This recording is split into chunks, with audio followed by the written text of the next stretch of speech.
Hello, everyone, and welcome to State of the Realm. We had a live letter this morning, and while I am dead tired trying to survive this, I've been up since 2:30 in the morning. It's now noon.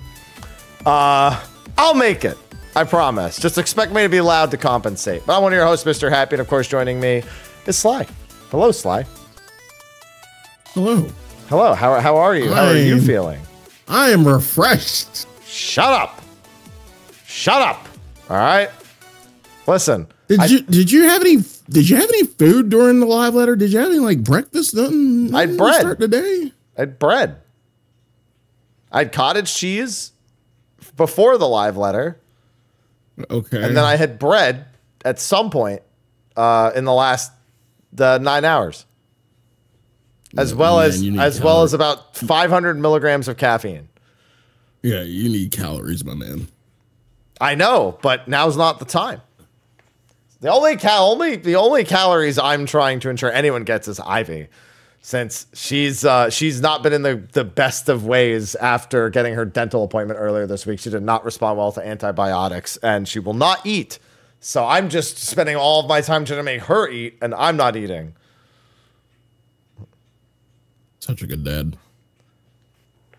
I'm just doing what I'm doing. I'm waiting for her to wake up so I can give her Prilosec. Do the thing you just did to yourself to wake her up. I'm not going to yell "wake up" in Ivy's face. Wake up! That only works for me, and I'm yelling at me. Chat knows the song. They can take care of the rest. All right. But yeah, we got a live letter to get to, so we should probably talk about that. Before we do, of course, thank the sponsors over on Patreon for supporting. Nobody has to support, they choose to. All our content is available for free on YouTube and various audio applications and whatnot. So thank you to all of them. And I just closed our thing and opened Discord on the thing. No, we don't want the Discord there. Nice. I want it. Well, I was trying to open it here on the side. And so I opened the announcements tab over there. So, yeah, now we got it. Because that's what we were using. We were using the unofficial translations from the... I was using the unofficial translations from the Reddit Discord. That's what we're going to be referencing here for this. That's what I used in my coverage earlier. And, yeah, the sooner we get through this, the sooner I can at least not be live. we get through our live letter shows pretty quick. They're pretty standard, so let's just do the thing. And you can maybe, I don't know, take a nap, get some food. No, there's no nap in my future. Oh, my God. There's no nap. I'll go to sleep tonight. At bedtime. That's what I normally do. I normally just sleep at bedtime after live letters. I don't know how you do it. Because I've been doing it. That's how. All right. I mean, yeah, I know. Yeah. So we did have live letter 84 today. You were up. You had your Bojangles run before you got started. Yeah. Still, what? How do you still have that? Wasn't that from like 6 in the morning for you? I keep the cup. There's strawberry lemonade in here. I just keep the cup. It's get the cup. How many cups do you just have around? Oh, this is the one from this morning. Well, that's what I'm saying. You just kept it. You've had that cup sitting there for like 9 hours. It's an empty cup, and I just reuse it. Because it's a big cup. Until you get another cup. Yeah, pretty much. It's just that's how you recycle the cups. I just throw it away like later on tonight. That's one way to do it, I guess. So what do you think of the live letter overall? This is our patch 7.1 part 2 live letter. So, stakes are pretty high on this one. Are they though? Yeah, especially right now. Oh, yeah. I don't think the stakes are that high. I mean, are the stakes high for Raider content or just content in general? What are you saying? Content in general. We're fine. You'll never please us. We'll always complain if we're not literally in raids 24/7. They don't give a fuck about us. All right. Okay. Signed, stamped, approved. I play video games for a living. It's like, you're never gonna win with me. It's not me you need to win with, though. I mean, yeah, true. You speak the true. Yeah. Yeah, pretty solid live letter. Pretty solid, Okay. I'd say. It honestly did the job that it's supposed to. After the part one, you get all the nooks and crannies, of the patch that we're going to be getting. So yeah, it did its job. I feel like there were some nooks and crannies that were missing, and we'll get into that. Okay. A little bit later. There's just things that normally we expect to hear about, but in favor of other things that are in the same topic, they just like didn't mention those things. Big example would be, for example, what armor? Well, this should be an armor set coming from the PvP series, and they didn't show the series reward at all. It's one of the only times they've refrained from showing a series reward. It could be another mount. It could be one of the ones that they showed off, but I don't think so, given what the mounts were. So there was like little things like that where it's like, oh, where's the new furnishings? Are there any new furnishings to show off? Or there's the things I don't actually care about that much, but I still expect to see them. They're like standard. Like I don't care about what the fuck do I care about housing for? But I didn't see them, and that was a surprise. Yeah. You know? But the large scale stuff was all there, starting with the trailer, which was very Final Fantasy XI coded, as expected. Oh, yeah. Yeah. A lot of interesting reveals in that regard. We now know who all of the bosses are. We have some of the background musics that we'll be hearing, just 2 of them. And a few extra comments we got later. We see Juno, we see Sanctuary of Jita, we see Ruan Gardens, and we see the Throne Room. Yep. AKA best hits for the biggest boomers of 11 players. Omega Boomer. We also see an undisturbed Juno as well as a very disturbed Juno. Yeah.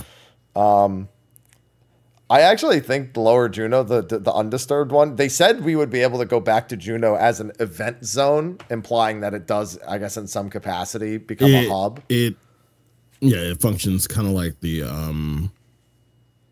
12 hub. Yeah, and the Pandemonium hub.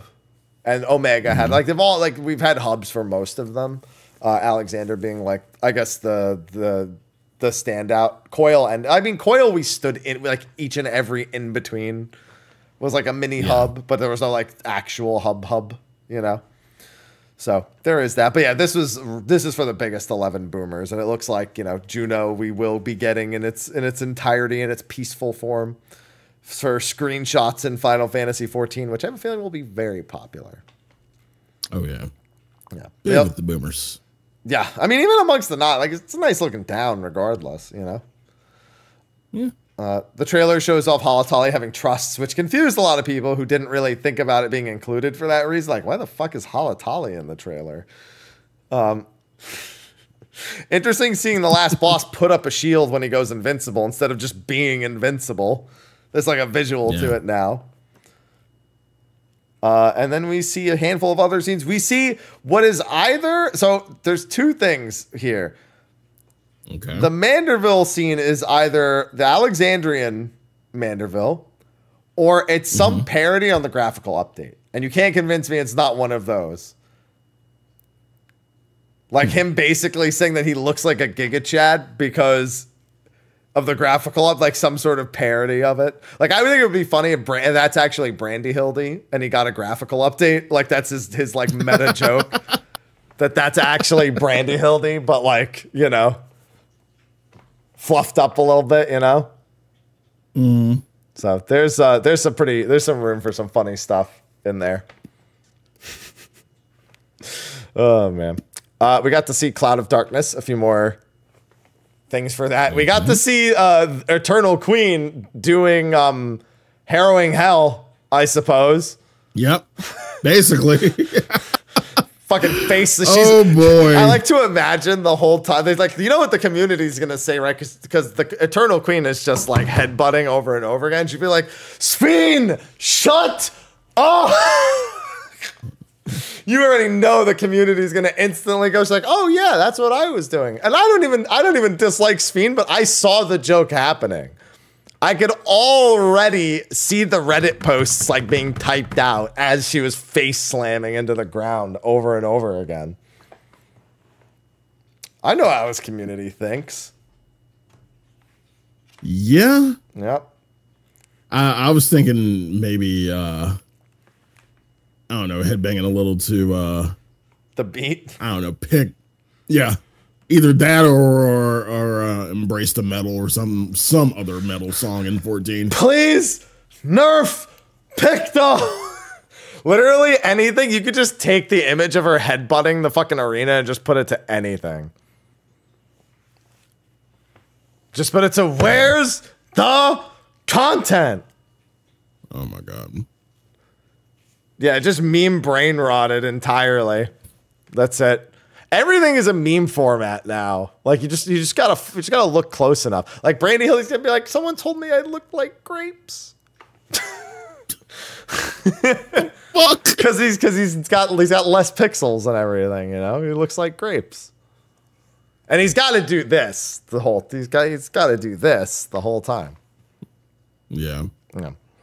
And then the trailer, after going through a bunch of 11 stuff, hearing some, and then of course seeing some MSQ stuff, seeing the new dungeon, just getting the rest of the previews of everything.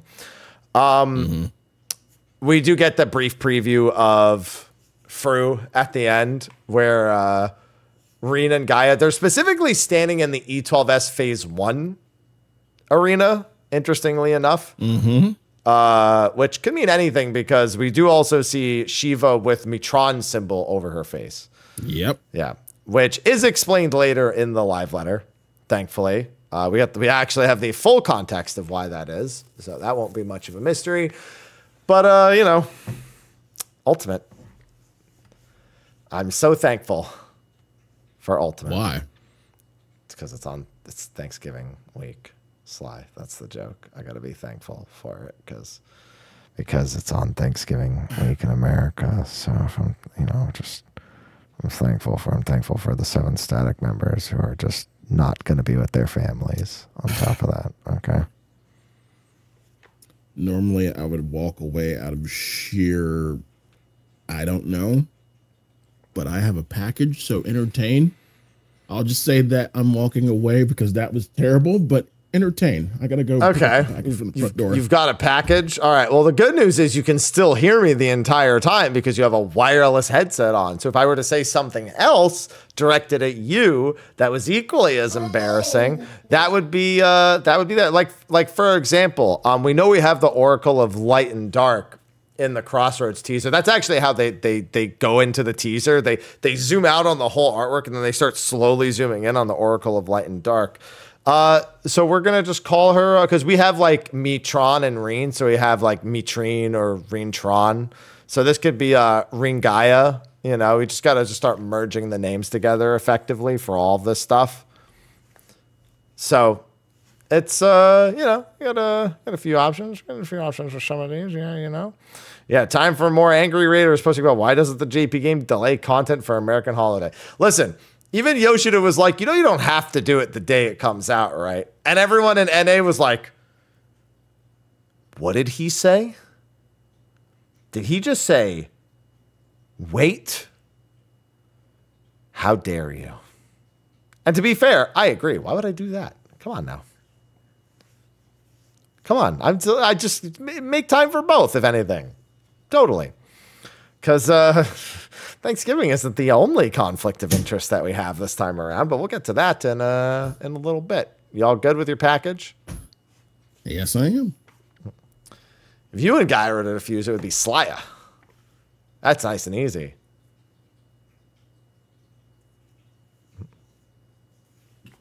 Why? Why not? Why? Because you sat down again. That was your mistake. All right. So they did confirm that the patch will be exactly what I've been saying it would be for like 5 or 6 months now. November 12th. Big surprise. Yep. And Ultimate would indeed be November 26th. 2 weeks later. The number of people who are like, they wouldn't do that. They would never do that. I'm like, they don't give a shit about American holidays. The fuck you talking about? Yeah, they're like, doesn't that mean you're off? Like, not at work or school? Like, what the fuck? That's the best time. Get going, guys. Come on. Oh, but what about our families? Bring them to Eorzea? Ask your families, did they know about the free trial for the critically acclaimed MMORPG? Put it in their stockings. Stick a copy of Final Fantasy XIV in your turkey so when they go to serve themselves, they just pull out the starter edition and they can start playing after dinner if they don't fall asleep. Now that's what family does. Yeah, basically, yeah. They don't give a fuck about family days in the U.S. of A. You gotta be raiding. You're a raider. Raid all the fucking time. You did Arcadian already? Do that shit again. Why? Because it's fucking there. And the weekly lockout will be around until 2 months before the next raid, so you're gonna have to.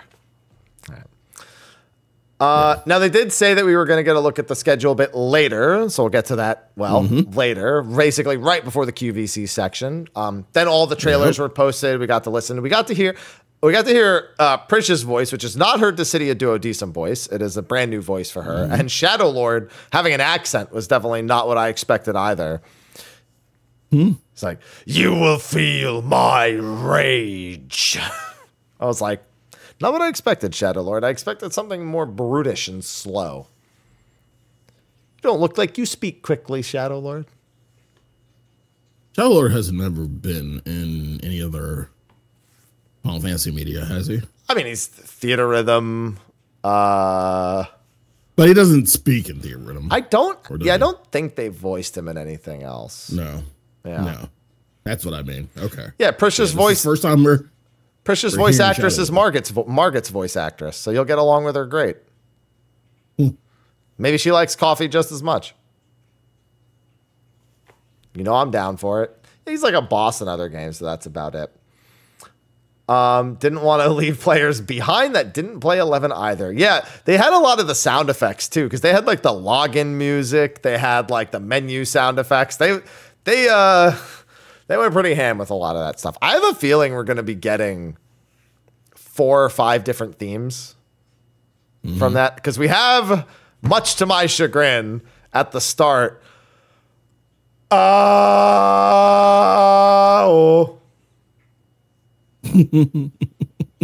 fucking hate that theme so much. The bass bitch Dynamis theme. Ugh, kill me. Then we had the same battle theme from BA. The same exact one, the COP battle theme. I think we'll probably get the Sanctuary of Jitam music for that section, followed by what's they probably won't use the BCNM theme. They'll probably use the battle theme again. First, for the Archangels, they might use a different theme, and then the Ruan Gardens background, and then Awakening is obviously, they're saving Awakening for Shadow Lord himself, of course. They're not going to mess around with that.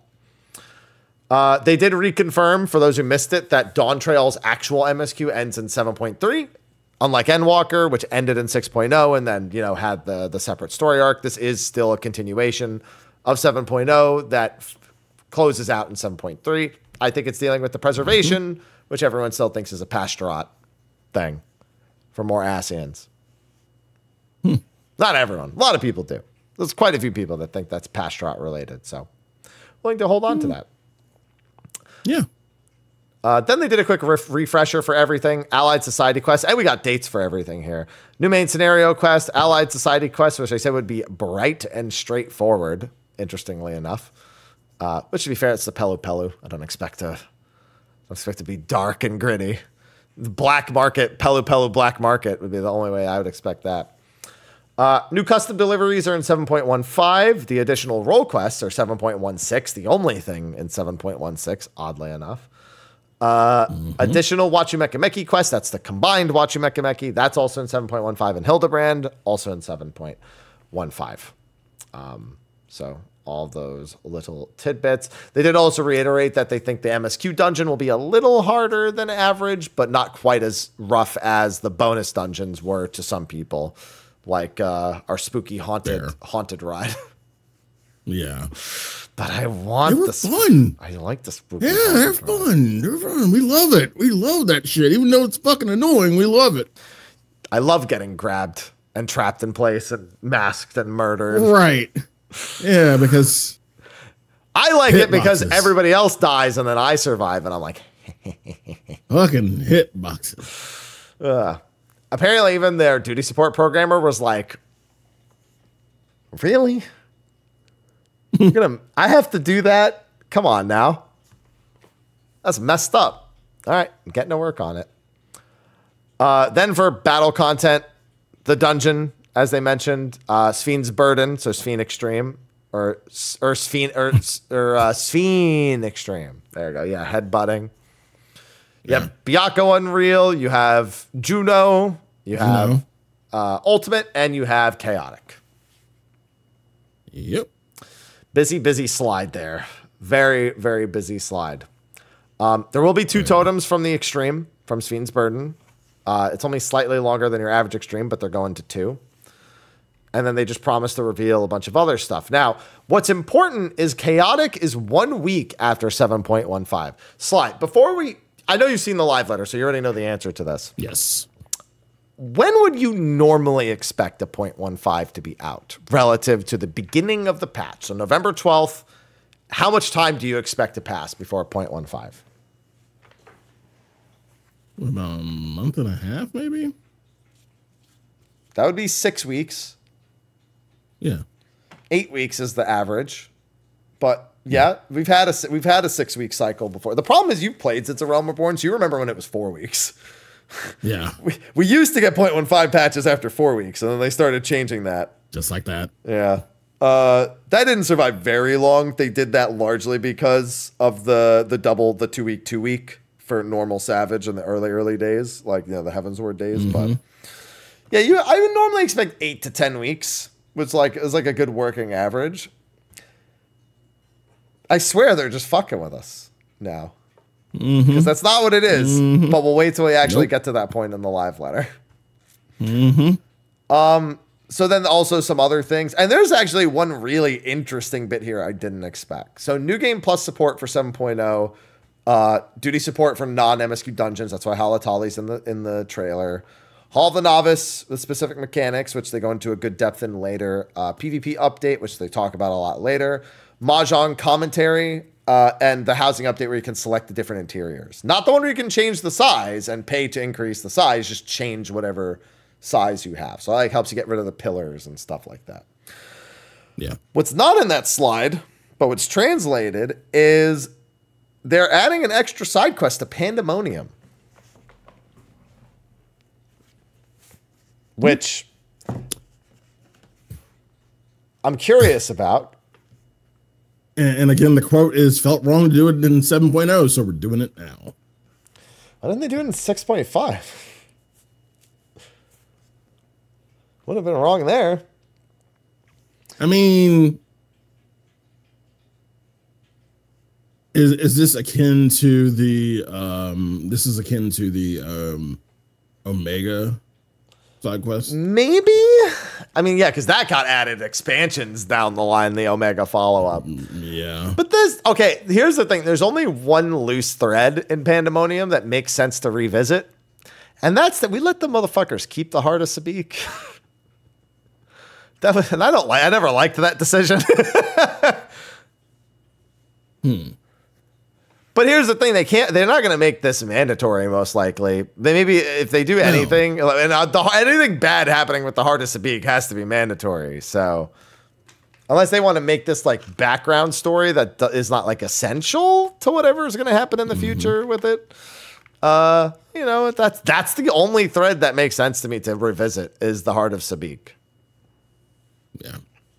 I don't know. Why did we... I mean, I know why. They explained why we left it with them, but why the fuck would we leave them with the heart?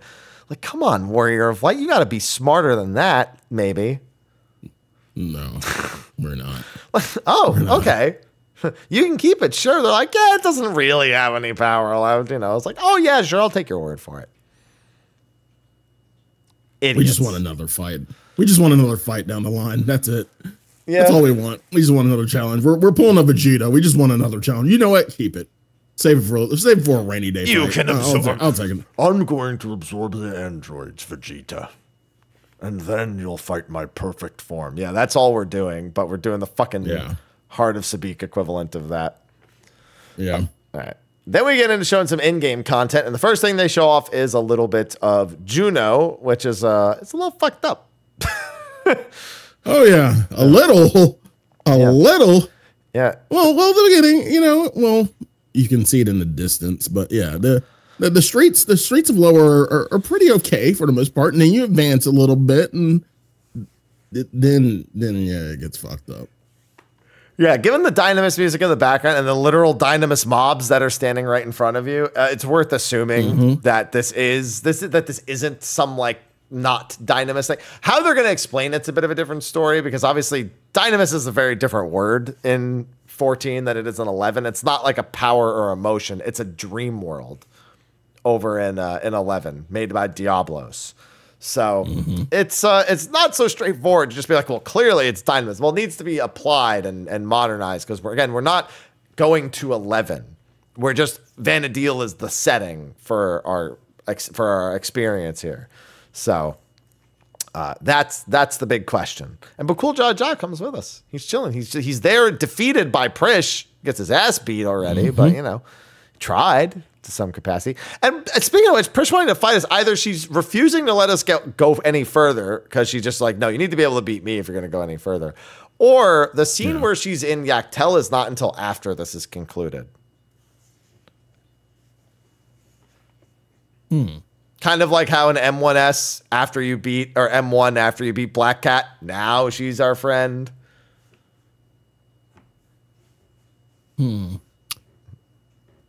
How did we? Well, the 12 was different. We kind of, They baited us. They baited us. So that's kind of a different scenario. So, yeah, I wonder what the context is, because I don't know. None of her lines were. I didn't see ominous. that they translated any of her lines. Oh, she's literally just saying stuff like when you're defeated, she goes, "I thought you'd put up more of a fight than that." Like whenever she beats somebody, she's got like shit talking type. She says things like that. And we also hear some of it in the trailer. She has a few lines. In the trailer, yeah. Yeah. So, but yeah, she's just having fun. She's Prish. Yeah. Yeah. So I don't know. It's one or the other. It's either she won't let us go any further if we can't even beat her, but there's no reason to go past this, or she's not going to be friends with us until after this is done. So either way, Prish is the first boss. We don't know the order of 2 and 3. The trailer shows us them in the order of Prish, Archangels, Fafnir, Shadow Lord. That's the order we're shown there. Doesn't mean that's the 1, 2, 3, 4 order, but I'd say that's a reasonable guess. Yeah, I want to say that the Archangels are right before Shadow Lord. That's what I'd say. Which is funny, because that's like realistically, any 11 player is going to be like, what the fuck? That's not how that's supposed to work. Defeating the Shadow Lord literally summons the Archangels. But I'm of a mind that this is literally like a greatest hits moment. Like, we're literally just peering into memories. Funny thing, Prish being in Lower Juno is actually kind of a meta reference in 11. So the way that the story missions are broken up is there's, I don't know, there's like chapters and then there's sections. So a chapter would be like the first chapter, the second chapter, the third chapter, and then it would be like the first, second, or third quest inside that chapter. And in chapter 3, Prish goes to Lower Juno, and when you get there, a bunch of quests open up that she's causing a ton of trouble. Like, for a lot of people. There's just like a bunch of optional side quests with not very good rewards that involve the fact that she is now causing trouble for people. So the fact that she's a boss in Lower Juno kind of is a meta reference in some capacity to her role in Chains, but I don't think they're going for that. I think it just kind of works out that way. But Just a fun little Easter egg that's thrown in with her being a boss in Lower Juneau, because there's a bunch of people who would love to have beat her ass when she started causing trouble in Lower Juneau. They can't, but they would have liked to. They didn't know she was basically God, you know. No, Immortal child. Yeah. Oh, so some of her lines are, "Should we give it a go?" And no, actually, that's him saying. That does sound like something she would say. Yeah. That's what Yoshida's saying. Yeah. Yoshida's saying, "Should we give it a go?" I thought she'd be a bit nicer. No, you didn't, Yoshi P. Stop it. And we just see a few basic mechanics for her, and she's voice acted again. I'm glad they're good with this. They're good with making sure the voice acting is here right from the get go again, like they did with Aglaya. Yeah. Do you think? Well, I know we're not getting voice acting outside of the dungeon, outside of the 24-man itself. Do you think one day this leads to the 24-man story getting voice acting? I think the closest you'll ever get is the end of Pandemonium. One voice act, they're like, listen, it's fucking Elidibus. Let's just voice this scene. Yeah. Like, we might as well. They probably recorded that during 6.0. They probably didn't like say, oh, we're going to now voice it. They probably grabbed that audio back and like while they were working on Endwalker itself.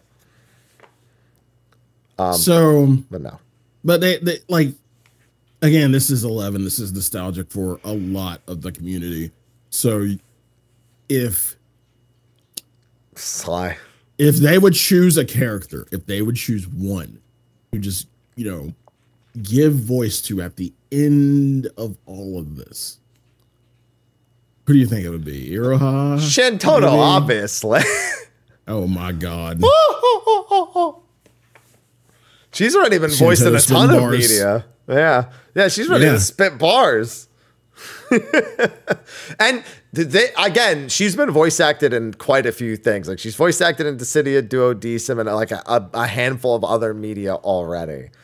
Prish is too. Prish is voiced in Duodecim, and this voice actor, the Japanese voice actress here, is the same voice actress that did her in Opera Omnia, which was the mobile game that shut down. So isn't the Duodecim voice the same as the World of Final Fantasy voice? I think so. I'm almost certain her voice actor, that Shantoto's voice actress, has remained static across all, and also in Dissidia NT as well. Yeah. But no, I don't think they'll voice act. Guys, it's funny. You mentioned that for the 11 players, but there was no voices in 11. So technically, is it not more nostalgic for them to be silent? Like, I feel like they would give credence to like one character, one overall character who I guess best sums up the entirety of the narrative. It'd be Prish. You think so? Just Prish? Prish is literally one of the most popular 11. Like her and Shantoto are like, I think Prish won one of the votes, and Shantoto, like they've held votes for like popular 11 characters, and I'm fairly certain Shantoto won one and Prish won one. So I'm pretty sure that they are both the most the most highly rated Final Fantasy 11 characters. Okay. There's definitely some other popular ones, but Prish is definitely the sum of her parts. Like Nashmira doesn't do nearly the same degree. No, Nashmira is just there for like. I mean, Nashmira is a big part of Ottergon, but no. Lilithette would be another popular one people would probably want voiced. There's also Aldo, who technically is voiced, but only as a kid in the opening cinematic. And we have had voices for Camlanot already. He is in Dissidia NT, and he has been voiced for Opera Omnia, so is Ealdnark for Japanese at the very least. So there have been other cases of people being voiced. But for the most part, Prish and Shantoto generally rise to the top of that list. I mean, yeah, but we know we're gonna get Camelot and Ealdnark. We don't know anything, dude. We're getting the Archangels before we even fight Shadow Lord. I don't know. I'm not gonna. I mean, we're getting them. We're getting them as we know. We're probably getting them as bosses. Probably they are really popular bosses, and so far this has been a greatest hits like raid. So it makes sense to expect that the heaviest hitters would show up and be bosses. But all the same. Can't wait till we get Clondel fuck Tower. I think now I'm really sure Promethea is the boss of the second raid. Yeah. I'm feeling much more confident about that here.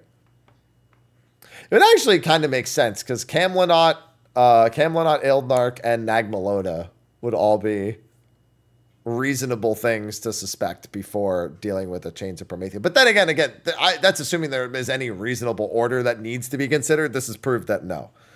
It doesn't matter. It just doesn't matter. So they can do whatever the fuck they want.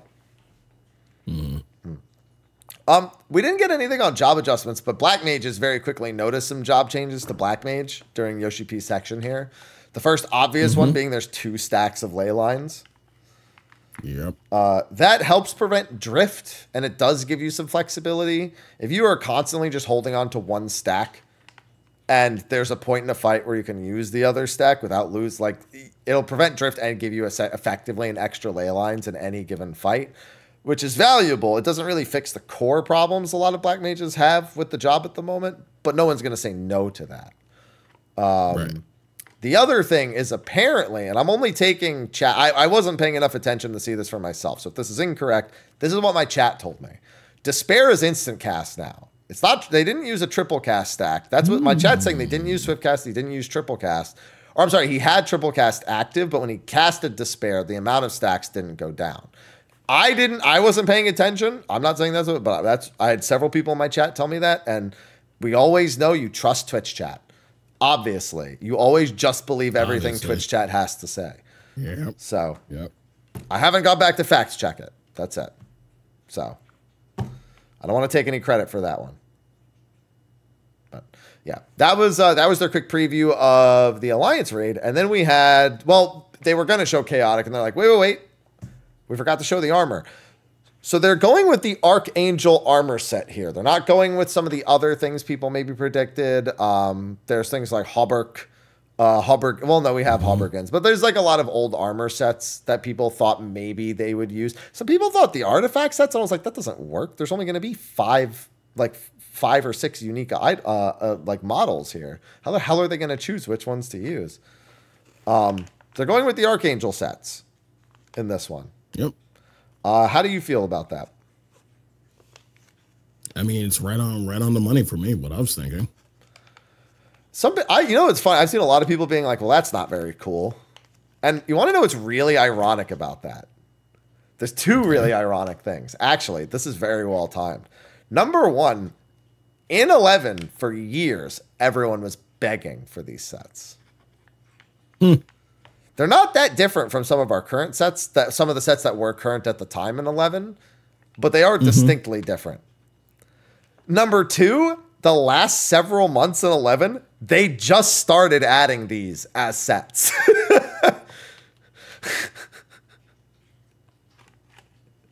So the timing is fucking hilarious.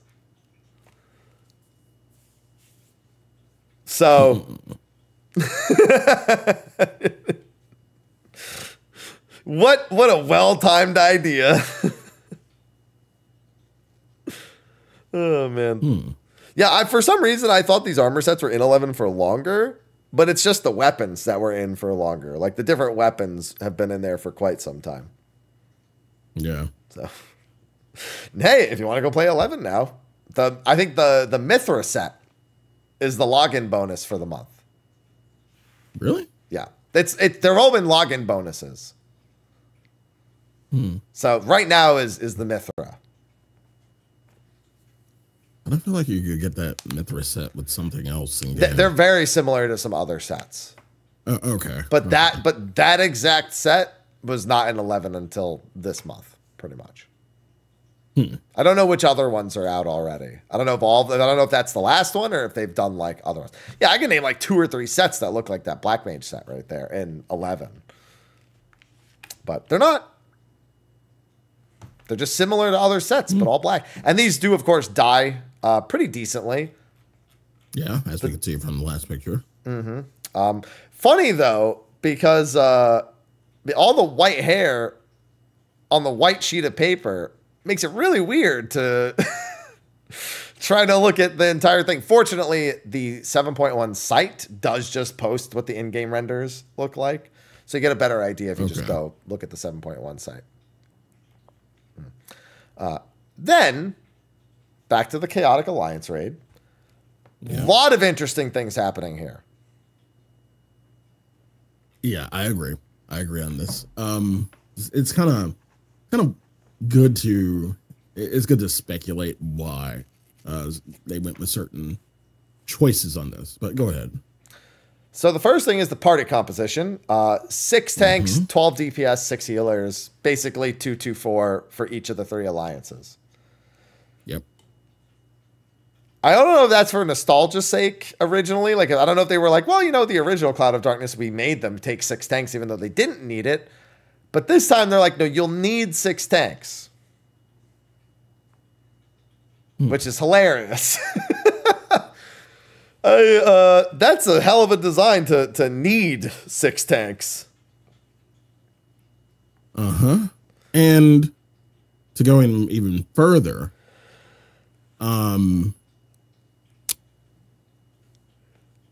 if you want to zone in practice, you'll need at least 12 people. Yeah, so it is tuned for 24 man. Now,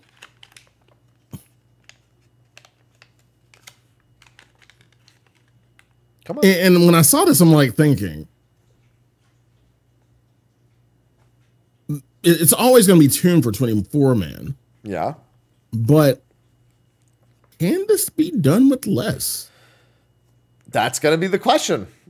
We can literally, on the screen, in the background, and in the other screenshots, there's literally a 24-player body check. And it's balanced for that body check to always be there.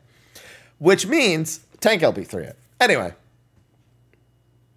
I'm not going to lie. I'm going to recommend tank LB3 for that shit week 1 anyway. Unless they give magic vulns and multiple of the explosions wipe the raid, I'm fucking tanking. I'm fucking tank LB3 in this shit.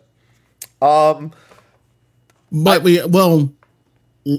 hold that thought, because we've known for certain fights that if you take less people, certain mechanics get ignored. Again, recently, what did I do? Did like 2-man Memoria of Missouri, and the sword slashes that you do in the middle, you can do one and it completely ignores the other. You thought it would just fucking hit, but no, that shit just disappears. So yeah, there may be maybe like, I don't know, something. You would think there would be something like that, but if they're saying it's tuned, but I doubt it. Yeah, they're saying it's tuned for 24, and we can see towers require 24. They're not going to suddenly make those scale to 12. I think this is 2 things. Number 1, you can't unsync the raid finder, which is where this is. We don't know if it'll stay in the raid finder forever. Obviously, we wouldn't expect it to. We would expect this to just be an on-patch thing. I think it is more so they just want to give people the opportunity to step in and acclimate to the fight, like even if they can't clear it. Or maybe they can. That's the thing. Maybe 12 people can come up with a strat. People are going to try. I would like to try. Not day 1, but I would like to try. Whether, I don't know if that's. Once you clear, you're going to try to do some stupid shit. Let's be real. Yeah. Let's be real. That's not stupid. Yeah. They're saying I'm allowed. They're saying I'm allowed, Just got to do it. But the difficulty rewards are all going to stay the same. It's still going to be balanced around 24, but people are going to try. Yeah. They did zone in and give us a brief little preview of it. And in that, we just got to see basically all brand new attacks. We really didn't see the return of anything other than a single animation. She has like swords on her hand and slices for a point blank. And then she has a really weird cone where she's got a hand on the ground and a hand in the air. And the donut is by her hand. It's not like under her directly, like down here. It's like over here. She's just like reaches past it and does that. So that was pretty interesting. And then her phase 1, which turns the whole arena into a tiny pizza slice that tethers people and marks them with, there was a stacking lightning vulnerability up and a 40-second debuff that I'd assume is a lightning explosion of some kind. Not entirely clear if that's what it is, but one would assume that.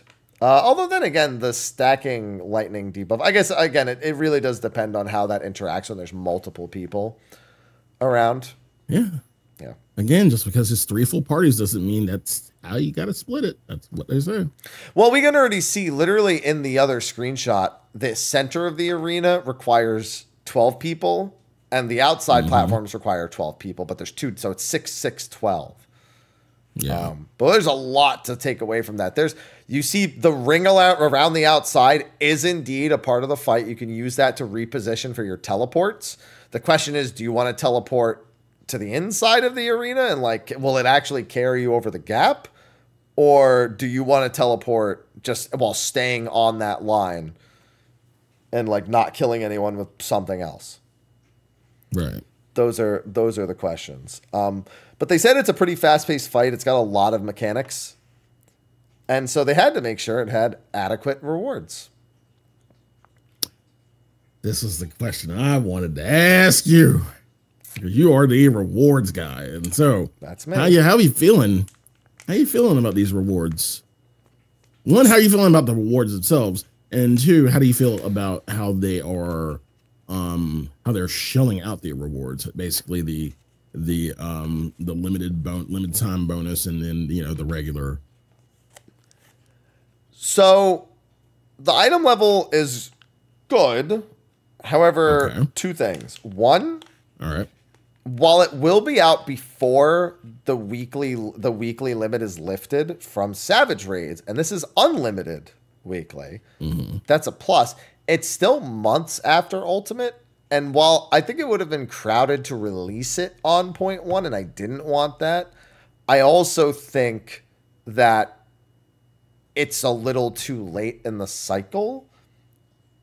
So are you saying you wanted another option like I wanted them to do? I'm saying releasing it earlier, exact same thing, but releasing it earlier has more inherent value to the player base, especially the longer that the weekly cap is on Savage, the higher value this is.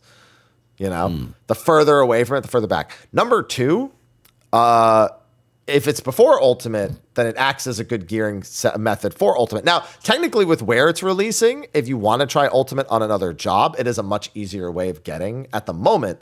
I say easier, considering you can farm it. If you can farm it, you can technically get to those amounts. You can get to the gear faster, in theory, which is good. But honestly, if they're going to release it after Ultimate, I genuinely think they should just make the armor 735, because then it will be BIS for Ultimate. That's already out. So I think they could honestly just crank the item level 5 more and then call it a day. And then the gear, if they did that, then there's literally no complaint anymore. Because I wouldn't expect to have 735 stuff before Ultimate comes out. But if you're now, in this case, several weeks into Ultimate and still struggling, that you could then, maybe take a little bit of time, try out the new content, take a break, and also come back 5 item levels stronger, which it's enough to get people to farm dungeons in 7.3 for Ultimate. So theoretically, it would be even better here, earlier, higher value. So that's the immediate feedback upon seeing that. That being said, if somebody's not doing Ultimate at all and they just want to increase item level, this acts as a really good method of doing that. And that's played with some of the other bets. There's new mounts, minions, and hairstyles. We didn't see the hairstyle, we didn't see the minion, but the mounts, high quality mounts. Insane quality on the mounts. One is a PvP tile, which their mount action is to dissolve the PvP tile and dismount. While you're nervous later. Yeah. And dismount. You actually dismount at the end of the animation. You can't do it in the air. You have to do it like close to the ground. But the fact that you can do that at all is cool. Wonderful. Wonderful. Yeah. The other one is you become the cloud of darkness. And you look like her when she's like hanging in the cloud. And that's a clever use of the skeleton for like the Magitech claw, because that's all that is. That's the Magitech claw skeleton. Yeah. So both really good mounts. So very pleased with that. But the tokens is the big discussion. So when you clear the fight, it's going to work like an extreme, it seems, where there's a loot table, you roll against everyone else. If you don't win whatever, you got a token. You with enough tokens, you can buy whatever loot you want. However, what they're changing is for every newcomer, you increase the rewards, you increase the number of the pity tokens that you get. Now, we don't know by how much. In theory, it's 1 extra token per new player, which would mean that a full first clear is 25 if it's 24 plus, if it's the 1 base plus 24 bonus. You would walk away with 25 tokens, like if you do it week 1 with nobody who's cleared before. Which would mean, yeah, the gear is probably 10 and the mounts are probably 99, et cetera, et cetera. But on top of that, there's also the limited time bonus, which randomly on like data centers, it's just it increases the drop rates of everything and increases the amount of tokens you get. We don't know by how much, but that can mean like Primal could be in bonus and then everyone wants to go to Primal. He even said you might just data center hop. Like if you find out a data center's in bonus, he said you might hop, which means they won't all be bonus at the same time. Right. So I find that to be interesting. Interesting is the right word. Yeah, a good way to kind of populate certain servers at a certain time. Do you think that's to combat server congestion? I think it's going to cause it. Yeah, that's what I'm saying. Like, it only causes more server congestion, but I'm like, wait. So your idea to combat server congestion is to cause one server to be congested completely while evening out the others. Yeah, it's one of those things where it's inherently not a bad idea to create bonus time for content. It's a tried and true practice that a lot of other games exercise. You'll have like bonus EXP weekends, and you'll have, like increased drop rate on this during this period. That's a really common tactic, especially in free-to-play games. And here, it's technically not a bad idea. It's weird to limit it per data center versus just during the time frame. But I guess they know that if they just make it on all the data centers at the same time, everyone just goes most likely to the same data center anyway.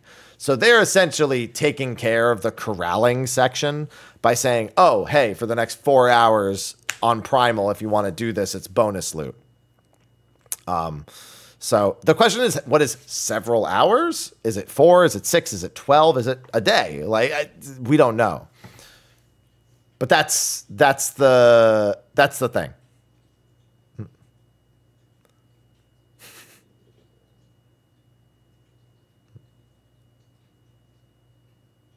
So I don't know how to feel about it yet. And even they said they're just going to try it out.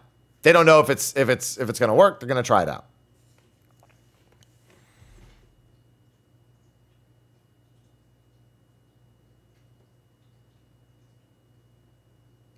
Sly, you're muted.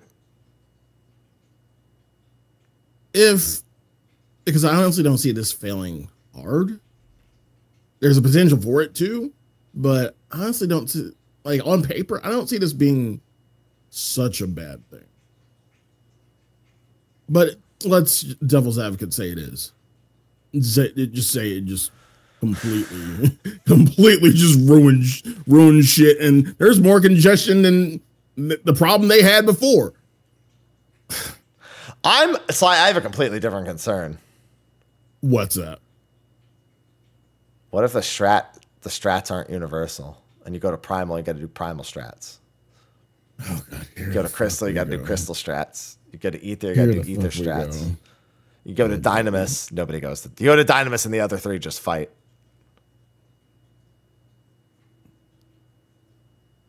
That's what I'm worried about.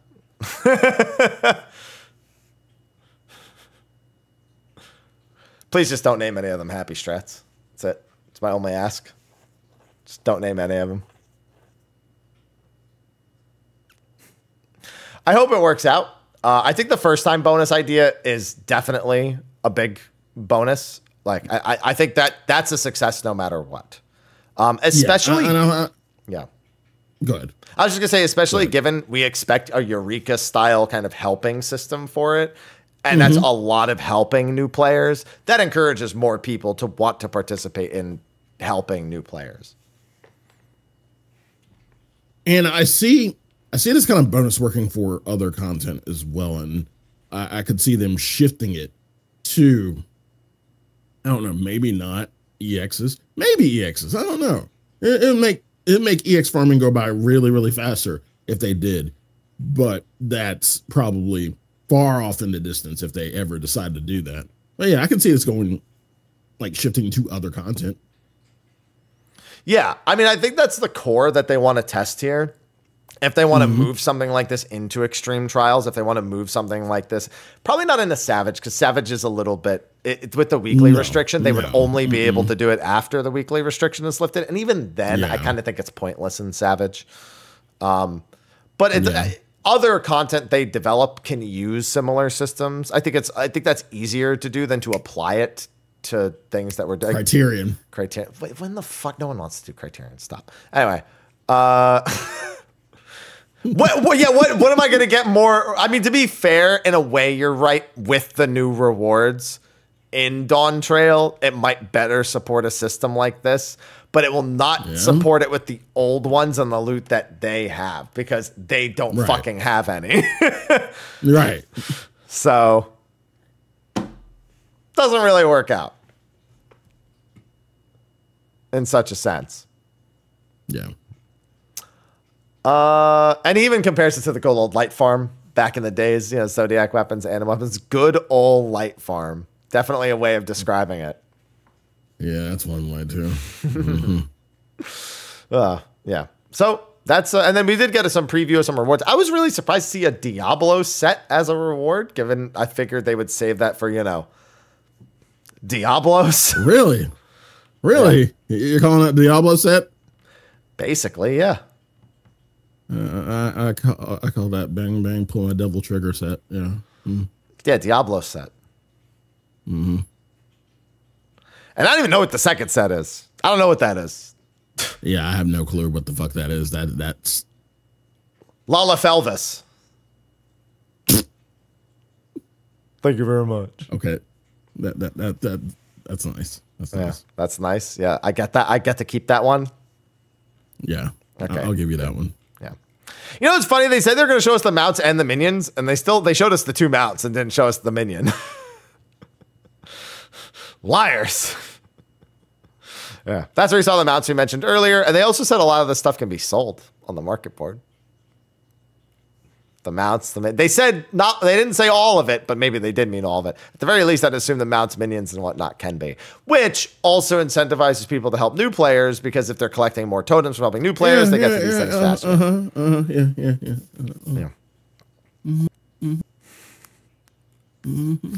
Yep. Dude, if you get a drop off of the very first one, I'd be like, no, that's just gonna be sold.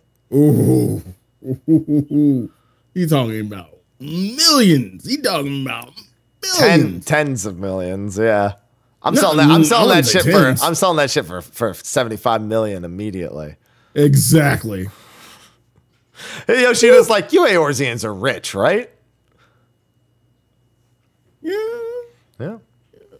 We just want more money. Now, I thought this statement was funny. Yoshida said that the difficulty actually is closer to a first or second tier Savage, specifically because there's 24 people. He says, well, maybe like first Savage, but with 24 people, probably second Savage. So he is factoring in the people debuff. Very important that he understands it. Yep.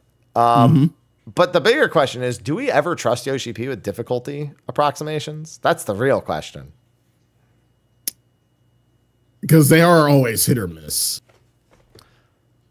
I'd like you to name me one time they hit the difficulty on the fucking head. I'd like you to name me one time. I'll wait.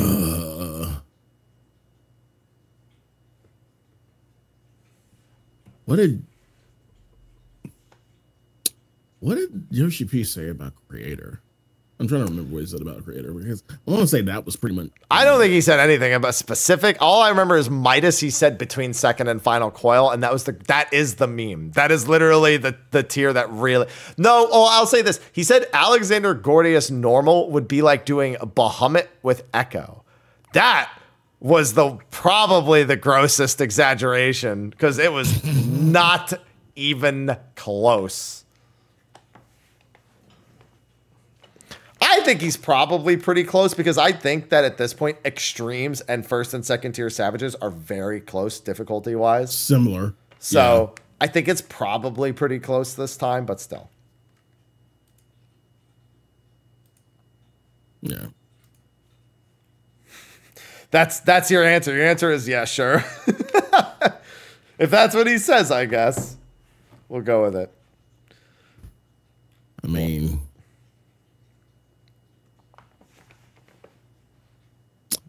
yeah, pretty much after that, they took a break and. No, they did one more thing before the break. They did one more thing before the break. They talked about PvP. Oh, yeah. PvP. Sly, listen, I get that you want to forget about PvP, but like we do have. No, I don't. No, I don't. I forgot. Like I completely forgot. Yeah, I'm sorry. I'm sure. Yeah. I'm sure. Yeah. Yeah. Yeah, I'm sure. I'm sure that's all it was. Just forgot. That's all. Yeah, just forgot it real quick. But they were good.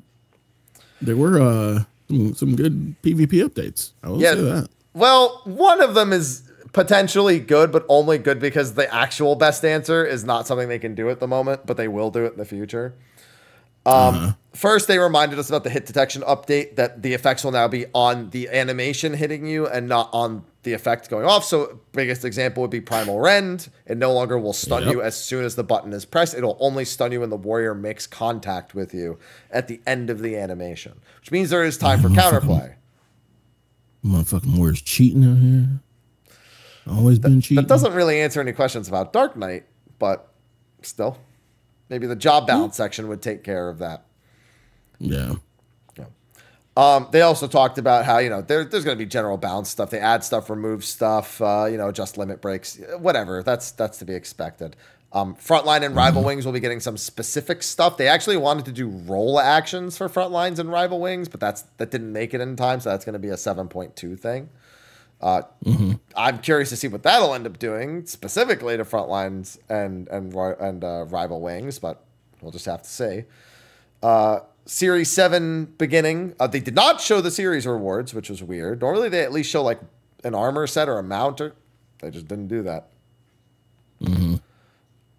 They make some updates to some of the arenas for Crystalline Conflict. Cloud9 is getting some line of sight added to all of the open sections, both by the center of the map and by each of the individual checkpoints on each side of the map.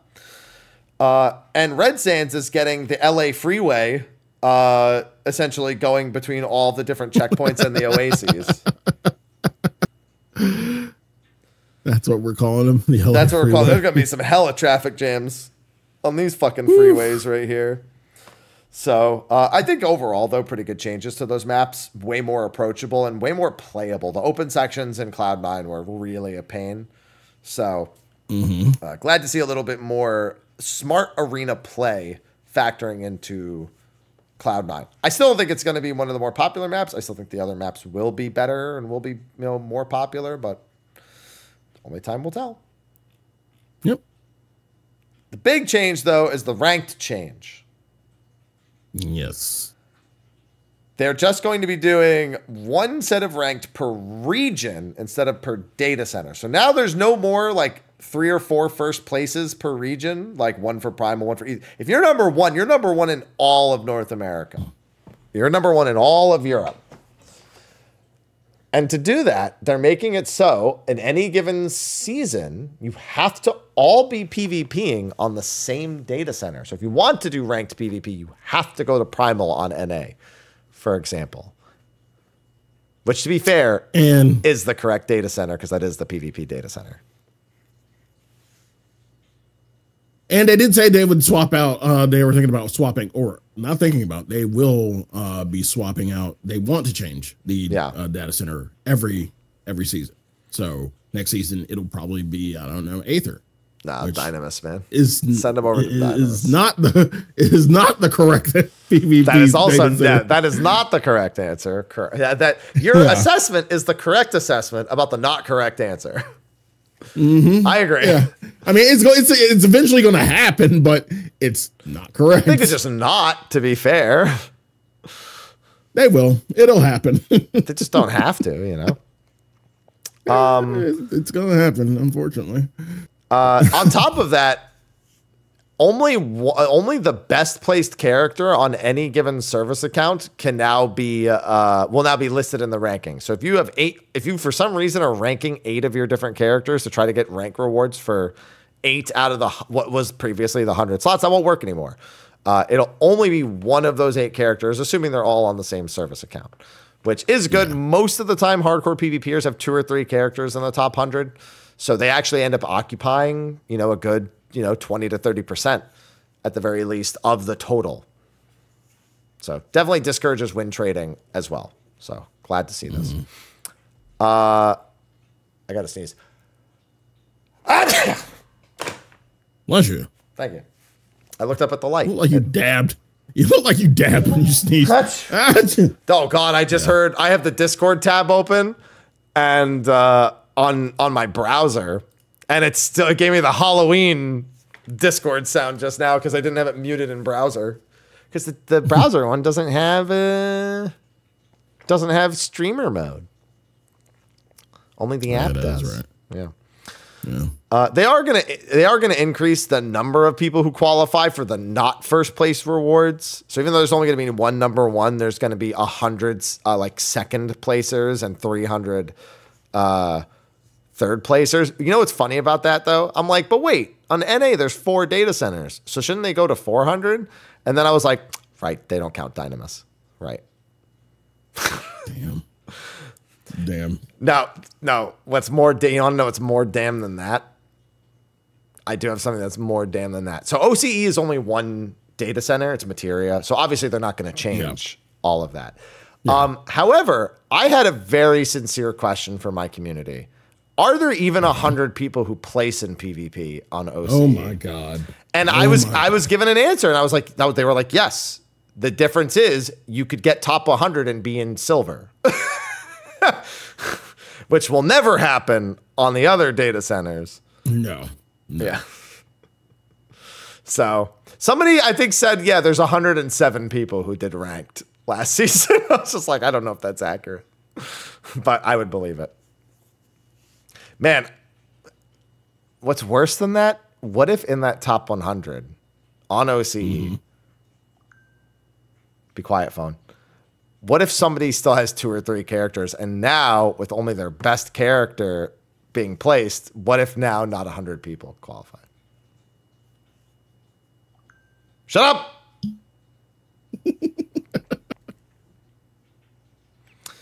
And that's when they went to break, Sly. Yeah, that's where they went to break. On my ponderance of their OC participation rates, they're like, we gotta go. Yeah. And they showed, this was the Chinese Fan Fest? They showed Chinese Fan Fest, Gamescom, PAX West, and then some trailers for Fantasian and Final Fantasy 16. Yeah. And then they came back from break. Talked briefly about looking for venues for Fan Fest for the next Fan Fests. Nothing. They just kind of went like, oh yeah, we got to make sure we find a big enough venue, and it's really much of a pain, and everyone in the other regions is looking for them at the moment. It really sucks to do in Japan. We need to get like 10, 20,000 people. It's just spitballing a bunch of like. It was like, hold on, I need to trauma dump real quick about organizing Fan Fest. Just 1 second here. Okay, ultimate time. And this was a hella fake out. Literally, someone in my chat went, "What if Shiva's phase 1?" And then they start the preview, and it shows Shiva first. And it's specifically explaining that Mitron uses the opportunity of Reen becoming Shiva to infiltrate her mind or take her over, possess her. I don't know what they want to technically say the term is. And that's where we get Mitrine in the trailer. But then she just says, "Nah, fuck it, fight Thancred first." And I was like, "Oh, thank God! I knew it. I knew it. That's our phase 1 music. It's gonna be Legendary Beast. It's gonna be E11."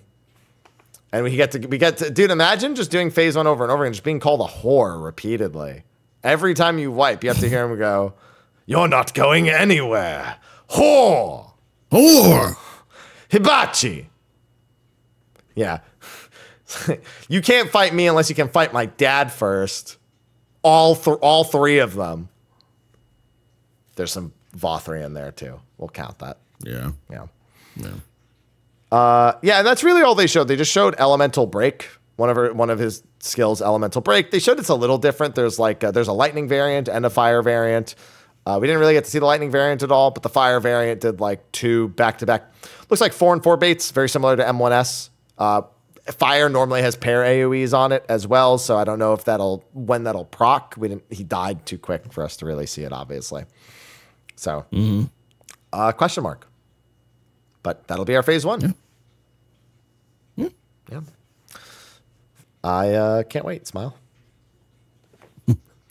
He actually thinks it's not as hard as top, and he's still under the impression that top is the hardest. I know there's a lot of debate about that. A lot of people don't think top is harder than DSR. They just think it's more annoying, which, I mean, I guess for some could translate to that. Most people still think DSR is kind of the big daddy around here. But Thanjeet wants to prove that he's big daddy. So he's going to be, showing us off in that phase 1. Yeah. So, yeah, I don't know what to believe about that. I've actually predicted it would be close to DSR and thus probably beaten quicker. That was my prediction, was I'd be beaten like a day or 2 faster. So how many days are you thinking? So DSR was 6. I don't remember how far into the 6th day it was beaten, but I was like a day or 2 less. Like 5 days was what I said last time I was asked. I said that's what I was locking in. I wouldn't be surprised if it's even a little faster for the first group, mind you, not for every group. So, yeah, 5 days. Unless it does something wild, like absolutely outlandish. And I don't know. I don't think it will. I have a feeling it won't. DSR is pretty straightforward, so I'm feeling comfortable. As long as there's no meteors in like phase 1, because that's a big thing. If meteors didn't exist, the amount of progress that would have been made on DSR for a lot of groups would have been a lot faster. It's kind of like if Looper didn't exist, Omega would have gone a lot faster for people. Sorry, if all phase 1 didn't exist for Omega, or if it was something closer to the other ultimates, then it would have been cleared a lot faster by a lot of people. I don't know. I just think of Thanjeet here, and I'm like, there's no way. Just like in my head. Which means I'm going to be wrong. I've accepted that. It's fine. He says it's a speedy fight. Not meaning it's like a short fight, but like it's just go, go, go kind of deal. Yeah. He also said, don't use Zoom hacks, please.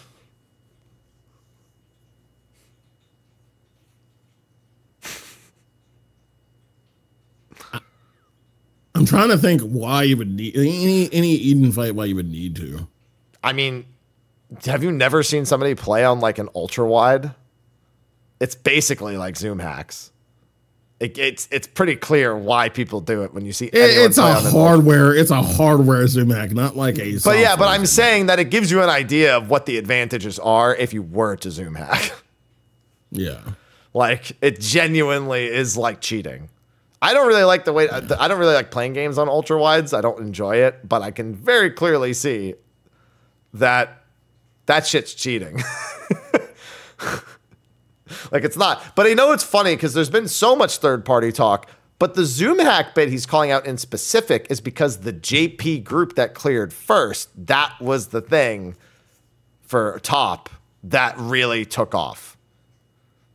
The UAV joke was like, that was the big, big one from top, and it was a JP group. So that's probably why he very specifically called out Zoom hacks here. I'm sure anyone listening will just be like, okay, you got it.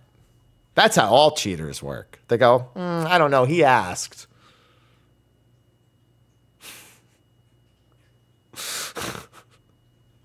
I learned the hard way that there's also far worse things than Zoom hack. That he definitely could have been calling out. Yeah. Thumbs up. Thumbs up, Yoshi P. Damn, I was going to do it. But since he asked, I guess I won't. All right. And that'll be November 26th. I'm so thankful. Fuck family. Just give me my food and leave me alone. Don't eat the turkey. That's not good. Eat some ham. Don't eat some turkey.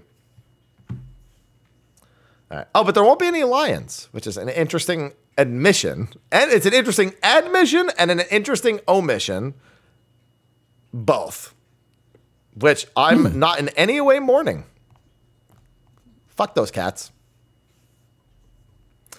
Then they also brought up the fact that now you're going to need 8 individual jobs if you want your limit break generation to function normally. This is true for every ultimate and only ultimates. This is not in Savage. This is not in Chaotic.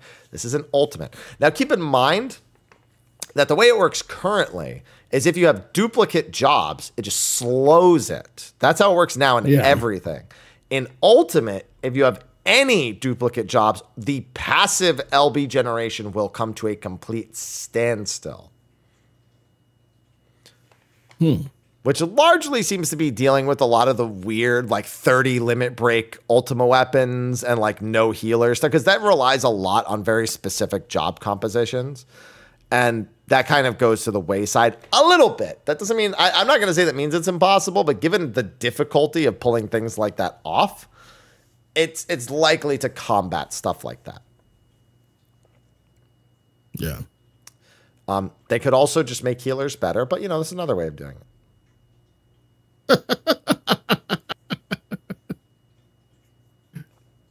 Just saying. Oh, God, that conversation. That's the problem, you know. Just saying. So, yeah, that'll be there. And then we have the Hall of the Novice updates, which there'll be... Hall of the Intermediate. Yes, as the community will likely call it. Either HON Plus or Hall of the Intermediate. They just... Void. Wait, Void? Which one are you voiding? I said Hoy. Oh, Hoy. Oh, yeah, Hoy. Hoy. Hoy. They showed off a little bit of this. They showed off the entire first bit, a little bit of the second bit, and then mentioned that the third bit they consider is actually quite hard, and that they're actually looking forward to longtime players doing that one in particular, and that new players may struggle with it a decent bit. But yeah, it looks good. They even added like a big old glossary of terms with pictures of all the different types of markers in the game. So that's really good. It even has limit cuts in there. So they really did as much homework. And they said they also specifically use some terms that the community uses for stuff like this. Shiva circles? Okay, they probably didn't call them Shiva circles. They probably just called them spreads. But I am wondering what they mean by that. Like, what term? Like, they're not going to call them proteans for spreads. Or, like, maybe clock spots they might go with. Clock spots, dynamo. I see, that's the thing. I feel like it would be ridiculous to use any of those names. Why? How so? Fucking calling it dynamo or we literally only called it that because it was an ability. It was a popular point blank ability. That's it. It's a point blank AoE. It's like dynamo and chariot are such weird terms to specifically include. Limit cut. That's what the community. That's what the community as a whole usually goes by. No, that's what boomers call it, like me. That's what I mean by the community as a whole, the boomers. Donut is a way that, like, donut. Donut is a term that's widely accepted and is not actually used in game. For something that a dynamo is, donut is a much more common name. That I could see. Donuts. Yeah, no, in terms of the general acceptance of terms, dynamo and chariot are not, like, widespread. They're widespread amongst boomers, all fucking 15 of us. All right. Sorry, 16. We need two full parties, at least. Yeah. Yeah.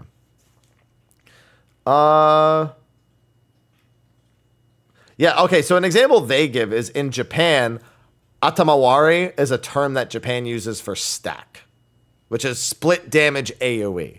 So instead of calling it split damage AoE, they call it a stack marker, which is indeed something that we generally call it. So that works. Yeah. That's a good example that they gave right there. Towers, actually, is another one. They're not called towers in game. We call them towers. Yeah. So we do have some pretty solid examples of stuff to see. In fact, I think they even used the term towers on stream during the part 1 live letter. So got a few of those. So yeah, and then he just spends some time like going over, there's different donuts and point blanks and spreads and moves and tank busters, and then the entire glossary of stuff that's remaining there. We see some more mounts. The barrel tender, where you also flex. Swole tender. Let's go. You also flex on top of yeah. swole. Yeah. Flexing with him. So that's another solid mount. We have the manatee, the first boss from the first dungeon. Yeah, the Punity. Yeah, the Pumatee. And then also the wings from the extreme that become much more Spheny once you actually lift off. Spheny wings. Spheny Todd. Boo. Don't you boo me just because I'm smart. Because I'm cultured. Because I know who Tim Burton is. I know he didn't make the play, but still. No. After that, we got a few G-Pose updates, and we get the very funny image of them being able to rotate your G-Pose, and Fox calling Yoshi P. You already know somebody out there who's wearing like the 2B leggings is like posting a picture of their character, and it's just like literally every like huge tittied like anime character or something like that, as someone's gonna post it alongside that image, just like. You already know how the internet works. I saw that shit coming a mile away as soon as I saw that image. Yep. It's going to be Ishtola in a bathing suit. Someone's going to be like, I can already tell every fan art, someone's going to have that posted somewhere. I just know how the people work. But they did also genuinely show. This was really confusing to us non-G posers in the last live letter. I was just like, I don't know what the fuck you're talking about. I need to see an example. There's the example. Yeah. And I understand now why people wanted it, because that is really fucking annoying. They are still working on the chat bubbles. They're working on the raid planner. They did mention them briefly. And then another new feature, outfit glamours. If you have certain entire sets can be stored as one item now in your glamour chest instead of like 4 or 5 different items. They showcase what sets are available for that and how the system works. But basically, if you are someone who collects those sets and you have the qualifying sets and all of the pieces, then that should make for a little bit more space. Though granted, you'll lose the dies when you do stuff like this. Yeah. So if that's a problem, please bear that in mind all the same. And then also the ability to copy settings to another character. So we have 2 methods of kind of doing this already. Well, technically 3. As you'll understand why this feature was added. You can download and upload your hotbars at the very least. I don't think you can do anything other than your hotbars, though. I don't think that's all of your character config, if I recall. I can't remember. I don't remember the last time I used it, but maybe it is. But that's a thing, downloading and uploading within the server. Number 2 is if you're on PC, you can find a folder on your PC and your character folders are there and you can like save them, copy, paste them, and send them over. The reason this is being made is not because of either of those. Sly, somebody else went to jail because this is indeed a third-party tool. Oh my God. That was now being made into a feature. We thank you for your sacrifice. Feel free to get your Grand Slam at Denny's. They're really good for console players. Obviously, huge benefactor to this. It's also a streamlined experience for PC players as well. But almost certainly it's because there was a popular add-on for this. And my chat has very much let me know, yes, there was. That did the same thing. So, yeah, there you go. He even said, honestly, this feature is way overdue. And you know what? The third-party people agree. You don't say. No, shut up. Stop. The third-party people definitely agree. Yeah. Oh, man. Man, they're always dying for our sins. They're always, yeah. We thank you for your service. Thank you. We appreciate it. Salute. They are also adding the mount tilt to your character when you turn on the ground. Which only thing I can think of is sprinting as a ninja and looking like Naruto. That's the only thing that comes to mind is being an airplane when I think of this. So that's going to be weird. But you can also turn it off if you want to. It's not mandatory to keep on. Then they're going to be taking some more character-related feedback from 7.0, from the graphical update, and changing it. So because they're changing character appearances again, for the duration of 7.1 to 7.2, you'll be able to get a free Fantasia from a certain NPC in game. It is not a forever Fantasia. If you try to get it after 7.2, it will not be there unless they make another set of changes, in which case another one would become available. So anytime they make changes because of the feedback, they will probably do this. But if they don't make a change and you didn't pick it up, it's not there forever. So bear that in mind. And then we got the schedule for the patch, which I was really hoping would be the roadmap for the entire expansion, because they said roadmap at the start. And I'm like, yes. And then it was just for 7.1.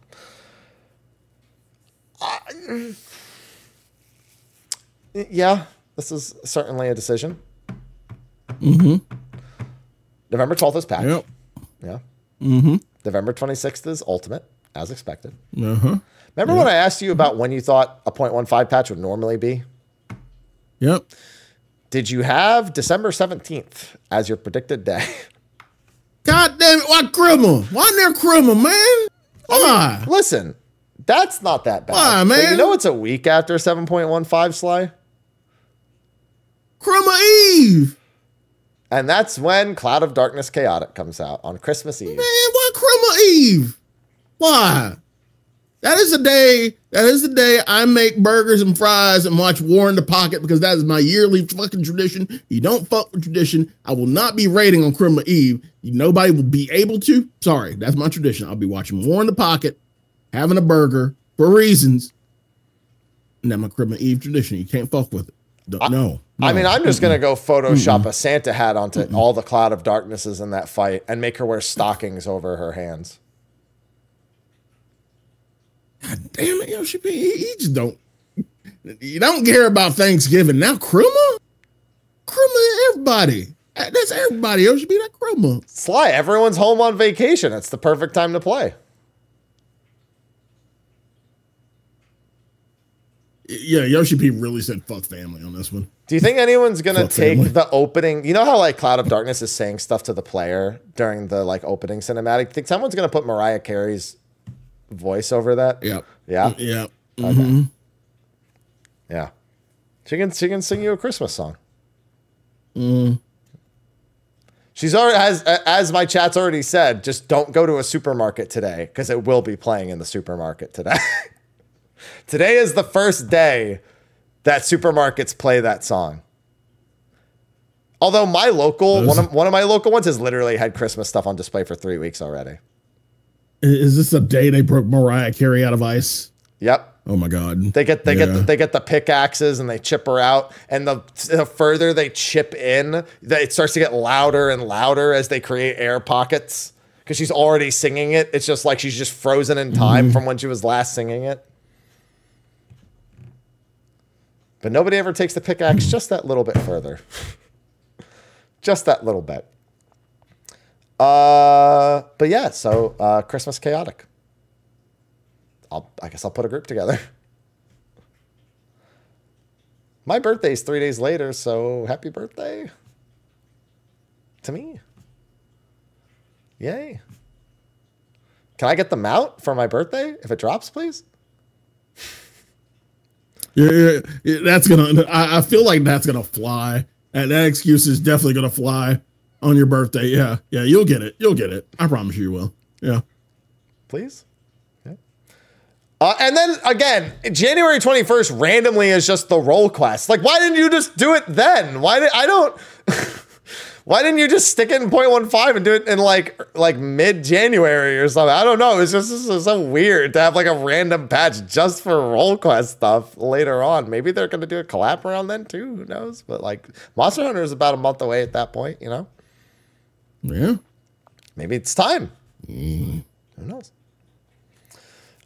We got the joke weapons from the weapon design. They didn't say where from, but they are being added in this patch. The ladles, the forks, the knives, the shark blade, ooh-ha-ha.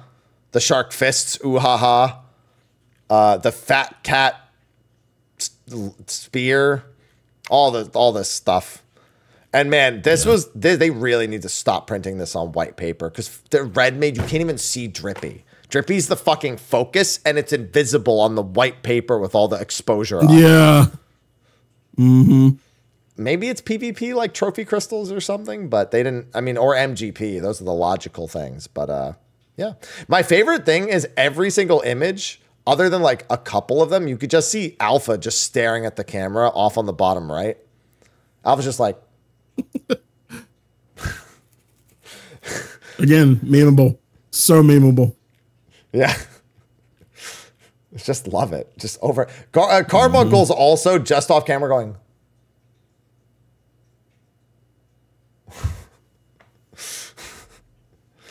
Just like the faces. And that was it largely for the live letter. It was QVC section next. They're doing a War of the Visions costume collab where we're getting a War of the Visions costume in the Mog Station. Mobile game, money. Goddess of the Mog Station. Yeah, Goddess of the Mog Station made this one happen. Reminder that somebody who's not Yoshi P runs these decisions. Mog Station decisions are not up to him. They're up to somebody else. And somebody else said, yeah, we're afraid of that woman. She is strong. Mm-hmm. And then there's going to be returning stuff with some new Vision cards for Brave Exvius. Specifically War of the Visions, because Brave Exvius Global got announced that it's going to cancel. Honestly, I'm shocked this one's still around too, but you know, it is what it is. Another book, The Art of Succession. It's a Dawn Trail art book, comes with a wind-up Aaronville. Dawn Trail soundtrack comes with a wind-up Zero.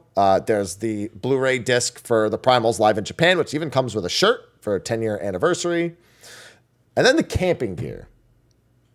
What did you think of this? Because I thought it was pretty neat. I want to get the tent and just put it back there. And just every time I get killed in Party Finder, I'm just going to go in the tent and fucking close it. Or I get, oh, you see like the Butterfinger hat right here? This one? Mm-hmm. I get one of the chairs, and whenever I just sit in the chair with that hat over my face. I just like the implication that Yoshi P is telling everyone who plays this game to touch grass. So, interesting. Yeah. Very, very interesting set. Pre-orders begin today, apparently. Very nice. So enjoyed. And then they did Filibuster Paris bracelets, which are like $250 for the grand companies. The bustier? Yeah, sure. I'm not buying it. So I don't care. But then the biggest surprise of them all, Sly, the EU collaboration with Schwarzkopf for hair dye. So two things. One, why didn't they name the dyes after Final Fantasy 14 dyes?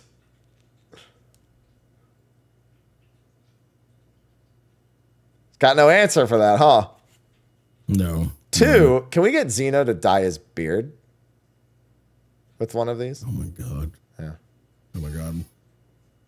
Can we dye beards? Of course you can dye a beard. Just probably not with this product, to be completely fair. Probably needs to be a specific product. Yeah. Yeah. Because they even do, what are those like temporary like things you can like rub it against your like hair, like temporarily, like washes out really easily to change the color? It's like a stick. Stick. Yeah, it's like a stick. It almost looks like the Elmer's glue sticks. It almost looks like that, but it's for hair. I know. Now we have Bishan. Okay. For like hair and beards for men, or yeah. But I don't know what you're talking about. Their spray-on color hair chalk. There you go. We'll go with that. Hair chalk. I don't know if they're telling the truth, but you know, I'm just going to go with that because I like the term. Yeah, that was a big surprise. EU only for that one. Now, funny thing, Echoes of Eorzea is a symphony in Saudi Arabia. Sly, I was invited to that. They asked if they could fly me out to that. Like, I don't even know how long ago. The Kedaya, I think, is the name of the organization. They've been tweeting about it a bunch recently. I've been seeing the official Square Enix channel like retweeting the Kedaya Twitter channel. And I saw when it was, and so I had two major factors at the time. One, I saw it was really close to when I was predicting Ultimate would be out, so no. Number two, no way I'm sitting in a flight for like 16 to 20 hours to go to a symphony. No. I don't even want to go to LA for a symphony, Sly. Like, you think I'm going to go... That's saying something. You think I'm going to go to hop over to Saudi Arabia to go to a... No. I guess it's music. I can listen to it at home. If like they just put it out on like a Blu-ray or something, I don't need to go all the way out there for it. Now, I likely wouldn't go for a number of other reasons, or at least I'd be a little more nervous about, flight risks and whatnot, because there are some flight advisories in that area of the world right now. So getting into Saudi Arabia is not a lickety-split kind of situation for quite some people. So, yeah, hopefully they have a good time, but there was no way I was going to that thing. Yeah. And then they just reminded people you can buy Final Fantasy 16 and Fantasian, and that they're doing a patch note reading on the 12th. And that was the end. And apparently Fox Fun is going away for 10 days after the patch comes out. Just nothing but food and pugs on Twitter. He does post a lot about food and pugs. Yeah. On Twitter. He's like, all right, good luck with the patch. I'll see you later. So what's interesting about that is, as a reminder, the dev team does get an extra week of vacation in the middle of the year and towards the end of the year. Sounds like this is his vacation time, basically. So he's taking his now, so he doesn't have to take it during Christmas. But then Yoshi P is going to be sticking around like, what do I do without you, Foxclaw? Yeah. But that's our part 2 patch. Good live letter overall. Obviously, it has all the stuff we normally expect. Plus, we had a bunch of other quality of life. Plus, we had some new content. We got answers about the chaotic rewards, which may inform the rewards for other things going forward. But, so I made a video about this the other day. And I really think they need to factor in getting some more casual content into expansions earlier. Why? Because there's none. Unless you're going to RP venues or you really like leveling every job very slowly. We're talking about a 24-man extreme, an ultimate, an 8-man extreme, another 8-man extreme with Unreal, and then like tribe quests. Like, look at the scales on this, right? Like I was saying they could make the relic grind earlier, exploration content, like something that more people can do and collaborate on should probably come out earlier in the expansion. And while I'm obviously going to do all this, I do all of the things no matter when it releases. I think they could probably do with something longer form a little sooner. Yeah. Not everyone wants to grind fates like I did. And I also did that in 10 days because I'm a sicko. So. Yeah, you're on drugs. I know. Yeah, I kind of agree. Like, I kind of wish Cosmic Exploration was in this patch. Yep, Cosmic Exploration. Seeing everything we're getting from Cosmic Exploration, I really wish that shit was in this patch. But I can wait. Yeah, it's just a lot of FanFest stuff being promised. Like, they promise it at FanFest, but it's then a year after, not even a year after FanFest. It's almost 2 years after FanFest. Like, think about that. Like, July was first FanFest this time around. And exploration content's looking to be like May. So that's literally, a year and 10 months later. You know what I mean? You know what I'm putting down here? Yeah. Just be, We're also looking at way too crowded of a 0.2x and 0.3x schedule if they're actually doing Deep Dungeon, Exploration, Cosmic, another Ultimate, another Chaotic, Unreal. Like, we're going to explode Criterion Like we're gonna fucking explode. Yeah. So just push it ahead a little bit. Just reorient the schedule. So that's how I feel. I still feel that way after this, but I'll enjoy all this, and I'll make content on all of it.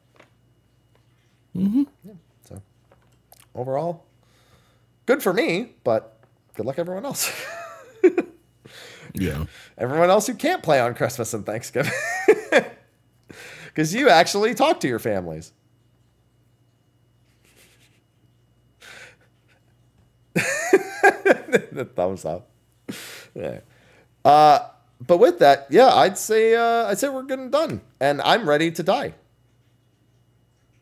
But you're not going to be because you have shit to do. I have to eat. You I have to see if Ivy is awake and if she'll eat, or if the very least, so I can give her medicine. Yeah. Yeah. So yeah, let's wrap things up. But thanks for joining me, Sly.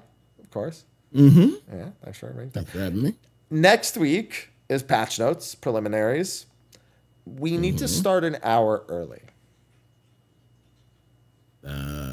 On Friday? On Friday. Same day?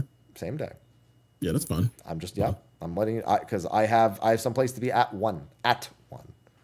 So we'll be done we'll be done before 1. Yeah, prelims take no time whatsoever. It's right. Straightforward. Mm-hmm. Yeah. Yep. Following week, we'll do first impressions. Following week, maybe an ultimate prediction thing. Or ultimate hopes or a preparation related one. Then you won't hear from me until ultimate's done. There will not be a show the week of ultimate coming out unless we fucking blast that fight. Yeah, for several fucking reasons. There's also Thanksgiving and Black Friday, but who gives a shit? Yeah, exactly. Who gives a fuck about fucking Thanksgiving? Thanksgiving's a Thursday. We do the show on a Friday. Who gives a shit? Right? Man. Nah, you couldn't make me. I'll be in the food coma. That'll be fun. Right. Anyway, that's going to be a wrap. So, Sly, why don't you tell everyone what you're working on, where they can find you, the usual. You can find me at twitch.tv/Sly, aka Gray Fox. You can find me on Twitter at Sly, aka Gray Fox. You can find me on Bluesky, Sly, aka Gray Fox. Things are kind of getting back to a little bit of normalcy now that I'm done with my first playthrough of Beta 4. Yay. Woo. So the spoopy month is over, but I still got REs to play because those were promised. And I'll get through those. Maybe do a cheeky little regicide run since now I have the time. Other stuff. It's November. So kind of gearing for Thanksgiving. Speaking of which, there will be a Thanksgiving gathering per the usual. Don't fuck with tradition. At the FC house. So, if you're not raiding, and you don't have any family to spend any time with or want to get away from family, the FC house is a refuge. Come, chill, hang out, eat your plate with us and whatnot, and it's a chill day. So be advertising that pretty soon. Yeah, that's what's going on with me. What's going on with you, Eps? You can find me Mrhappy1227, Twitter, Twitch, YouTube, Bluesky as well. Got to start including that myself, as weird as it is to get used to. Although right now I'm not posting on socials much. It's been a very stressful time for me, but we're still cranking out the content all the same, at least whenever I can get around to it. Finished Romantic Saga 2, first playthrough of that. That's not 100% because Jesus fucking Christ, that game is enormous. It's going to take me about as long as Metaphor to 100%, maybe a little bit less. So probably not getting around to that. November is a pretty busy start. Monster Hunter Wilds beta is going on at the moment, the crossplay beta specifically. So it's on PC and PS5 for the next couple of days. Then there is Brighter Shores, which is made by the old school RuneScape devs, which is coming out into early access November 6th. Mario and Luigi Brothership is out November 7th. Patch is November 12th. Dragon Quest 3 is December 15th. Ultimate's November 26th. Fantasian's December 5th.